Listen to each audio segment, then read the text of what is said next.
mo kì í káàbọ̀ sí àjà àbálẹ̀ ìròyìn amúlùdùn mẹ́wàá látòrí ayélujára. Ṣògorẹ́ni Kejì Àbíọ́nà lórúkọ tèmi. Ní nọ́mbà ẹlẹ́ẹ̀kẹwàá, ìlúmọ̀ọ́ká orí ayélujára ni Túndé Ednut ló ti fi ìtàkùn ayélujára rẹ̀ gba àwọn ènìyàn níyànjú láti gbé ìgbé ayé eléyìí tó wù wọ́n kí wọ́n má ro ohun tí àwọn ènìyàn lè sọ nípa wọn. Ó sọ eléyìí látara àwòrán ọlọ́rọ̀ kan eléyìí tí ó fi sórí ìtàkùn ayélujára rẹ̀ èyí tó ní ṣe pẹ̀lú ikú ọmọ Davido. Ó sọ síbẹ̀ wípé ayé ń lọ à ń tọ̀, gbogbo àwọn ènìyàn yóò padà sí ẹnu iṣẹ́ wọn, àwọn ẹlòmíì yóò máa rẹ́rìn lọ́wọ́ nígbà tí àwọn ẹlòmíì yóò tilẹ̀ máa ní ìbálòpọ̀, àwọn mìíràn ń jó lọ́wọ́ nígbà tí àwọn kan ń ṣiṣẹ́. Ó wá sọ wípé ìyẹn túmọ̀ sí wípé kò sí ẹni tó rí tẹnìkan rò, nítorí náà gbé ìgbé ayé rẹ̀. Kódà ó bẹ àwọn ènìyàn láti rí dájú wípé wọ́n gbé bí ó ṣe wù wọ́n. Ó wá parí rẹ̀ wípé mo sọ pé kò sí ohunkóhun nínú ayé yìí.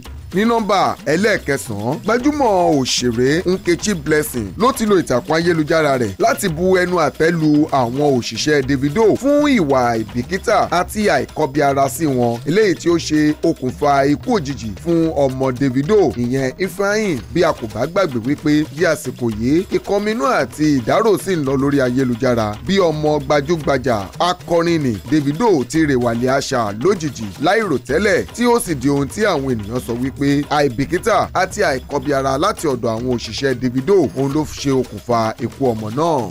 Ní nọ́mbà ẹlẹ́ẹ̀kẹjọ, gbajúgbajà akọrin Ruga òun ló ti sọ wípé ayé ń yí lọ à ń tọ̀, wípé ó ṣe ní láàánú pé ọ̀pọ̀lọpọ̀ àwọn ènìyàn ló ti padà síbi iṣẹ́ wọn, kódà wọ́n ti ń fi àwòrán àti fọ́nrán fídíò eléyìí tó rẹwà sórí ìtàkùn ayélujára wọn wípé ilé ayé rẹwà ṣùgbọ́n àwọn ènìyàn inú rẹ̀ gan-an ní òkùnkùn. Nítorí náà ó sọ wípé kí àwọn ènìyàn máa tẹ̀síwájú o, àti pé bí Olódùmarè bá kó gbogbo ènìyàn kúrò ayé yóò tún máa tẹ̀síwájú. Ó sọ eléyìí látàrí bí ọ̀pọ̀lọpọ̀ àwọn ènìyàn ṣe bẹ̀rẹ̀ sí ní fi orin àti àwọn fọ́nrán fídíò ọlọ́kan-ò-jọ̀kan sórí ìtàkùn ayélujára wọn lẹ́yìn wákàtí 24 èyí tí ọmọ Davido papòdà. Ní nọ́mbà ẹlẹ́ẹ̀keje, ìlúmọ̀ọ́ká akọrin Ṣeun Kútì ló ti wá wẹ̀ yánkànkàn lórí ọ̀rọ̀ tí àwọn ènìyàn sọ lórí ayélujára wípé kò ṣe ọ̀fọ̀ ọmọ Davido, tó sì sọ wípé oníkálukú ló ní ayé tirẹ̀ láti gbé. Ṣáájú ìṣẹ̀lẹ̀ náà ló sọ pé òun àti Davido kì í ṣe ọlọ́rọ̀, kódà àwọn kì í ṣe ọ̀rẹ́ kan lọ títí, wípé òun kò lo fọ́nrán fídíò tàbí àwòrán Davido sórí ìtàkùn ayélujára òun láti kí i fún ohunkóhun rí. Ó ṣe wá jẹ́ wípé àwọn ènìyàn yóò máa retí òun pé kí òun fi ọ̀rọ̀ ikú ọmọ rẹ̀ sórí ìtàkùn ayélujára òun láti kí i. Ṣeun Kútì ló sọ eléyìí lórí fọ́nrán kan, ẹ gbọ́ díẹ̀ nínú ọ̀rọ̀ rẹ̀. I didn't say don't feel the death of Davido's child. Please, I know you people are help. You are looking for any way to make me a monster. It is your life duty to turn me into a... There's nothing you people have not said to make me into a monster. But please, don't start putting your own words into my mouth. I did not say anybody shouldn't mourn. Please mourn as you like to mourn. Everybody has their way of mourning.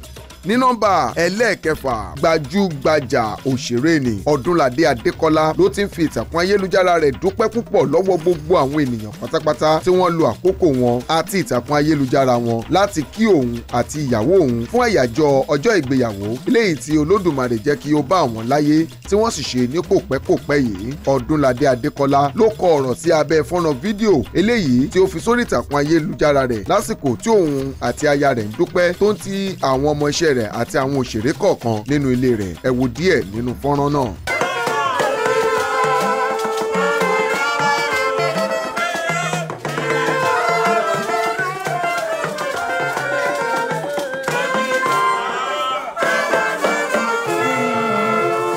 Ní nọ́mbà ẹlẹ́ẹ̀karùn-ún, ọmọọba Isaac Fáyọ̀ṣe òun ló ti fi ìkọminú rẹ̀ hàn lórí àwọn oríṣiríṣi àrífín tó ń ti àbùkù tó ń bẹ lórí ayélujára. Isaac Fáyọ̀ṣe ló sọ wípé ọ̀pọ̀ àwọn ènìyàn ni kò lè túbà tẹ ẹsẹ̀ rẹ lójú ayé, ṣùgbọ́n tó jẹ́ wípé kò sí ọ̀rọ̀ tí wọn kò lè sọ sí ọ tí wọ́n bá wà lórí ayélujára. Ṣùgbọ́n ó sọ eléyìí wípé oríṣiríṣi ọ̀rọ̀ kò bá kùn gbé ó ní àwọn ènìyàn máa ń sọ lórí ayélujára ní èyí tí kò sì yẹ kó rí bẹ́ẹ̀ rárá. Ó wá ń sọ wípé abẹ́ agbòòrùn kan ṣoṣo tó pa ẹyẹlé àti adìyẹ pọ̀ òun náà ní ayélujára. Ẹ gbọ́ díẹ̀ nínú ọ̀rọ̀ rẹ̀. The disadvantage of social media is they don't have animal join human being. Wọ́n ti kó ẹran àti èrò, wọ́n ti kó wọn pọ̀. Animal and human being now don dey WhatsApp group, don dey Facebook, don dey Instagram. People wey on a normal day they no born them well. Maybe they don't even feel see you, not to talk of chatting rubbish. But social media has brought all of us together under one umbrella. Anyway, enjoy it while it lasts.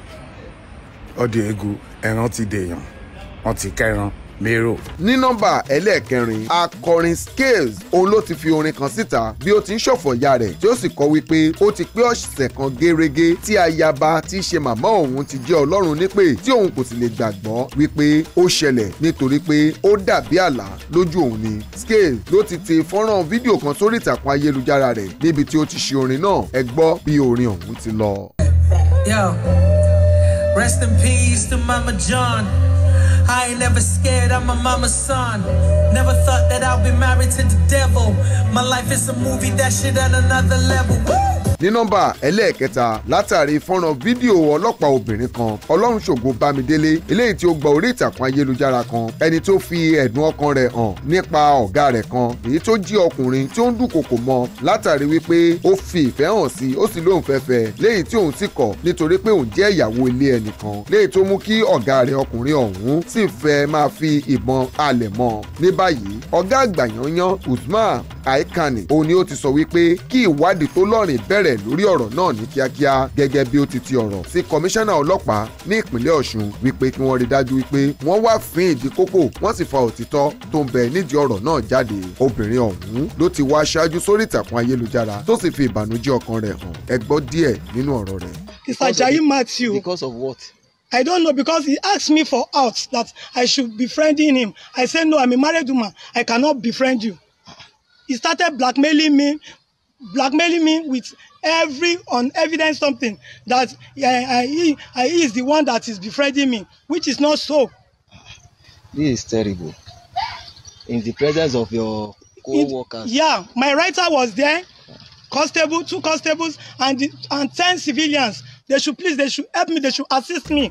Ní nọ́mbà ẹlẹ́ẹ̀kejì, Parakoyi oníṣòwò Fẹ́mi Ọ̀tẹ́dọ́lá òní ó ti ná owó tó tó bílíọ̀nù 2.2 láti ya ọkọ̀ ojú omi ńlá kan lójúnà àti ṣe ayẹyẹ ọjọ́ ìbí rẹ̀ èyí tí ń ṣe 60 ọdún tó wọlé tán ní ọ̀la òde yìí. Ọjọ́ ìbí náà èyí tí yóò wáyé ní ọjọ́ Ẹtì tí ń ṣe ọjọ́ 4 oṣù kọkànlá ọdún 2022 ni bàbá náà ti ṣètò èyí tí ń ṣe ọkọ̀ ojú omi olówó iyebíye láti gbé òun àti àwọn ẹbí rẹ̀ àti àwọn olólùfẹ́ rẹ̀ láti ṣàjọyọ̀ lórí omi, léyìí tí wọ́n sọ wípé ọkọ̀ ojú omi ọ̀hún ni yóò lò bí ọjọ́ 15 gbáko lórí omi, nínú èyí tí àwọn òṣìṣẹ́ tí wọ́n yóò wà nínú ọkọ̀ ojú omi ọ̀hún jẹ́ 47. Ọ̀pọ̀ àwọn ènìyàn ló sì ti ń sọ lórí ìtàkùn ayélujára wípé ṣiṣẹ́ o kó má bàa ṣiṣẹ́ látàrí owó rọ̀gùnrọ̀gùn tí Parakoyi oníṣòwò Fẹ́mi Ọ̀tẹ́dọ́lá ná láti ya ọkọ̀ ojú omi fi ṣe ọjọ́ ìbí rẹ̀. Ẹ wo díẹ̀ nínú fọ́nrán rẹ̀.